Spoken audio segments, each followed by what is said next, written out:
June 24, 1973. Tragedy upstairs. A devastating arson attack struck the Upstairs Lounge, a second-floor gay bar located at 604 Iberville Street in the French Quarter of New Orleans, Louisiana.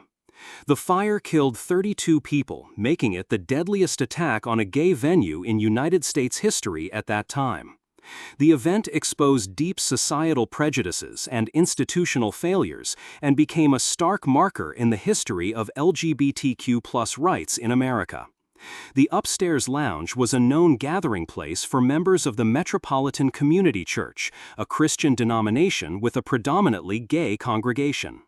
On the night of the attack, roughly 60 people were present, attending a social event following Sunday evening worship services.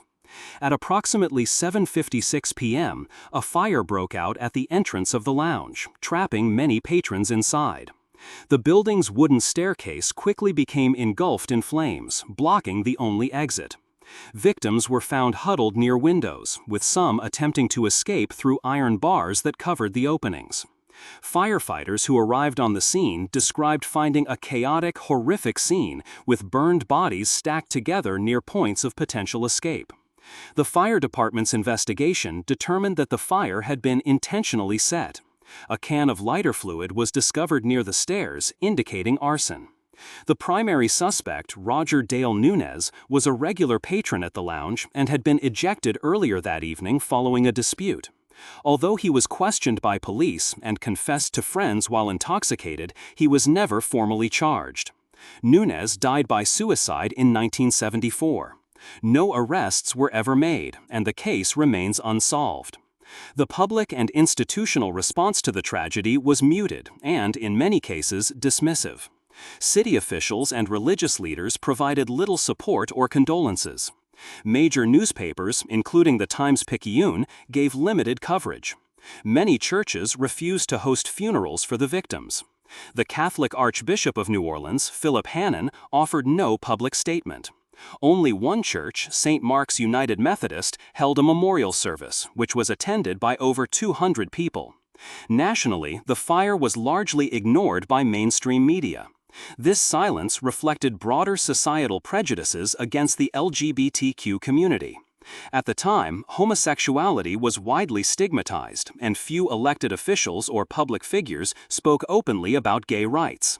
The lack of official mourning or legal action in the wake of the attack highlighted a pattern of disregard for LGBTQ lives within legal, religious, and civic institutions. The event did, however, spur some local and national activism. Reverend Troy Perry, founder of the Metropolitan Community Church, flew to New Orleans to support survivors and families.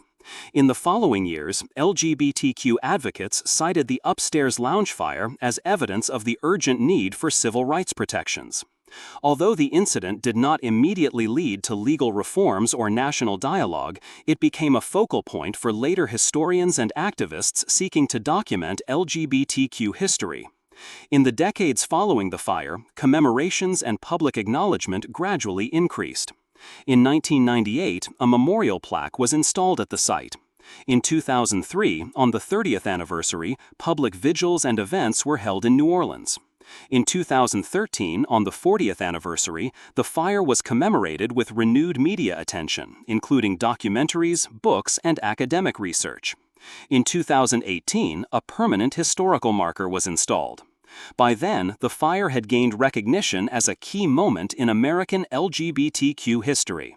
The Upstairs Lounge fire demonstrated how vulnerable LGBTQ people were to violence and how institutional inaction could compound that harm.